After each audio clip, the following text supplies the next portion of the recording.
নমস্কার, সুরজিৎ মান্না ক্রিয়েশনস চ্যানেলের পক্ষ থেকে তোমাদের সবাইকে সুস্বাগতম। আশা করি তোমরা সকলে ভালো এবং সুস্থ আছো।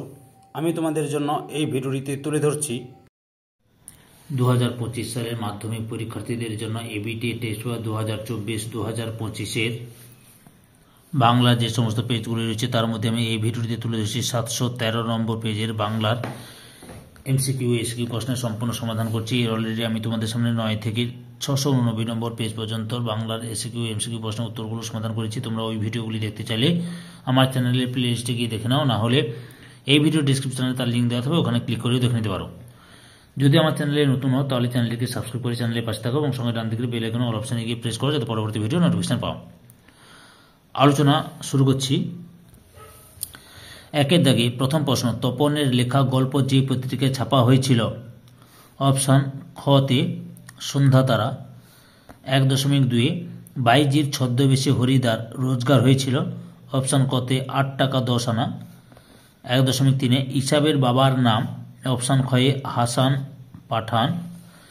1.4 আফ্রিকা কবিতায় ওরা বলতে কাদের বোঝানো হয়েছে? অপশান কয়ে সাম্রাজ্যবাদী শক্তিকে। 1.5 সিন্ধু তীরে কবিতায় সমুদ্র রাজার কন্যার নাম কি? অপশান খয়ে পদ্মা। 1.6 সীতাপতিকে? অপশান খয়ে রামচন্দ্র। 1.7 দাগে লাঠি তোমার দিন ফুরাইয়া আছে বলেছেন? অপশান খয়ে বঙ্কিমচন্দ্র। 1.8 কলিকাতা বিশ্ববিদ্যালয় পরিভাষা সমিতি তৈরি হয়। অপশান গয়ে 1936 সালে। 1.9 লেখার ক্ষেত্রে চীনারা চিরকাল ব্যবহার করত। অপশান গয়ে তুলি। তারপরে হচ্ছে 1.10 স্বাধীন প্রয়োগ নেই। অপশান গয়ে বিভক্তির। 1.11 রাম গান করে উদাহরণটি? অপশান খয়ে কর্তৃবাচ্যের। 1.12 বাচ্চান্তর হয় না কোন বাচ্যের? অপশান গয়ে কর্ম কর্তৃবাচ্যের। 1.13 বাক্য গঠনের প্রধান শর্ত কয়টি? অপশান খয়ে 3টি। 1.14 শোকানল কোন সমাসের উদাহরণ? অপশান খয়ে রূপ কর্মধারায়। 1.15 অনুসর্গের অপর নাম কি? অপশান খয়ে কর্মপ্রবচনীয়। 1.16 শর্ত সাপেক্ষ বাক্য মাত্রই। অপশান খয়ে জটিল বাক্য। 1.17 উভয় পদের অর্থ প্রাধান্য পায়। অপশান গয়ে দ্বন্দ্ব সমাসে। 2 দাগে কম বেশি 20টি শব্দের নিচের প্রশ্নগুলির উত্তর দাও। 2.1 যে কোনো 4টি প্রশ্নের উত্তর দাও। 2.1 তপনের লেখা গল্পটির নাম কি? উত্তর আশাপূর্ণা দেবীর জ্ঞান চক্ষু গল্পে তপনের লেখা গল্পটির নাম প্রথম দিন, শ্রী তপন কুমার রায়। 2.1.2 নদের চাঁদের বয়স কত? উত্তর মানিক বন্দ্যোপাধ্যায়ের রচিত নদীর বিদ্রোহ গল্পে নদের চাঁদের বয়স 30। 2.1.3 সব ভয়ানক দুর্লভ জিনিসটি কি? উত্তর সুবোধ ঘোষের বহুরূপী গল্পে দুর্লভ জিনিসটি হল জগদীশ বাবুর বাড়িতে আগত হিমালয়বাসী সন্ন্যাসীর পায়ের ধুলো। 2.1.4 গিরিশ মহাপাত্রের পকেট থেকে কি পাওয়া গেল? উত্তর শরৎচন্দ্র চট্টোপাধ্যায়ের লেখা পথের দাবি গল্পে গিরিশ মহাপাত্রের পকেট থেকে একটি লোহার কম্পাস, একটি কাঠের ফুটুল, কয়েকটি বিড়ি, একটি দেশলাই এবং একটি গাঁজার কলকি পাওয়া যায়।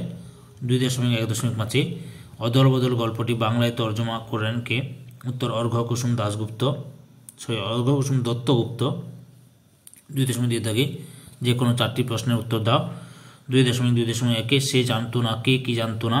উত্তর কবি পাবলো নেরুদার অসুখী একজন কবিতায়। কথকের প্রিয়তমা নারীর গল্প স্বদেশ জানতো না কথক আর কখনো ফিরে আসবে না। 2.2.2 দাগে তব স্বরে মরিয়া বাঁচিল কার স্বরে কে মরে বাঁচল? উত্তর মাইকেল মধুসূদন দত্তের লেখা অভিষেক কবিতায় মেঘনাদের স্বরে মরেও বেঁচে উঠেছিল শ্রী রামচন্দ্র। 2.2.3 ওই আসে সুন্দর, সুন্দরের আগমন কিভাবে ঘটে?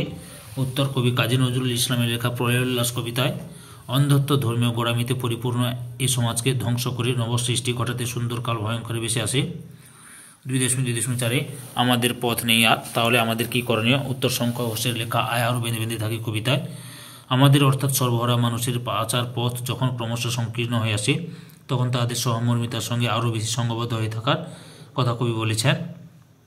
2.2.5 শান্ত হ্রদ দেবতাদের পরিণাম কি হয়েছিল? উত্তর কবি পাবলো নেরুদার অসুখী একজন কবিতায়। রক্তের আগ্নেয় পাহাড়ের মতো যুদ্ধ হইলে 1000 বছর ধরে মন্দিরে ধ্যানমগ্ন থাকা দেবতারা মন্দিরে থেকে পড়ে টুকরো হয়ে গেলেন। মানুষের জীবনে প্রভাবশালী শান্ত হ্রদ দেবতারা বিধ্বংসী যুদ্ধে মানুষের রক্ষক হতে পারেনি, ফলে মূর্তির সঙ্গে ভেঙে গেল চিরাচরিত ধর্মবিশ্বাস। 2.3 দাগে যে কোনো 3টি প্রশ্নের উত্তর দাও। 2.3.1 ব্রোঞ্জের শোলাকার পোশাকটির নাম কি? উত্তর স্টাইলাস। 2.3.2 ছেলেবেলায় লেখক কার জ্যামিতি পড়েছিলেন? উত্তর লেখক ছেলেবেলায় যে জ্যামিতি বই পড়েছিলেন তার লেখক ছিলেন ব্রহ্মমোহন মল্লিক। 2.3.3 দাগে পরিভাষার উদ্দেশ্য কি? উত্তর পরিভাষার উদ্দেশ্য ভাষার সংক্ষেপ এবং অর্থ সুনির্দিষ্ট করা। 2.3.4 নিজের কলমের আঘাতে মৃত্যু হয়েছিল কোন লেখকের?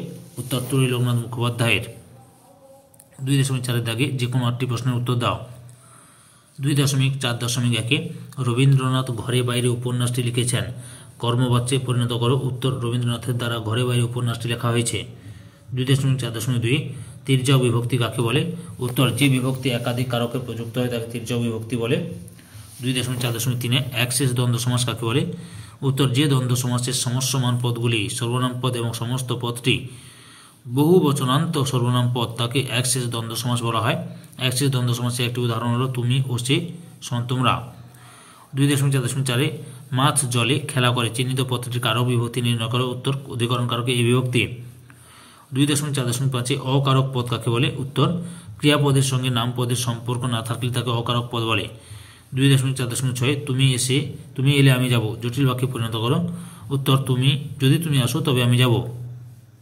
2.4.7 বিলাত ফেরত ব্যাস বাক্য সহ সমাসের নাম লেখো। উত্তর বিলাত থেকে ফেরত বিলাত ফেরত অপাদান তৎপুরুষ সমাস। 2.4.8 বিভক্তি ও অনুসর্গের পার্থক্য লেখো। উত্তর বিভক্তি নিজস্ব কোনো অর্থ নেই, অপরদিকে অনুসর্গের নিজস্ব অর্থ আছে। 2.4.9 তিন তলা থেকে নামা হলো কর্তৃবাচ্যে রূপান্তরিত করো। উত্তর তিন তলা থেকে নামলো। 2.4.10 সম্বন্ধ পদের তৎপুরুষ সমাসের একটি উদাহরণ দাও। উত্তর পথের রাজা রাজপথ। সম্পূর্ণ ভিডিওটি দেখে আমার চ্যানেলে পাশে থাকার জন্য তোমাদের সবাইকে অসংখ্য ধন্যবাদ।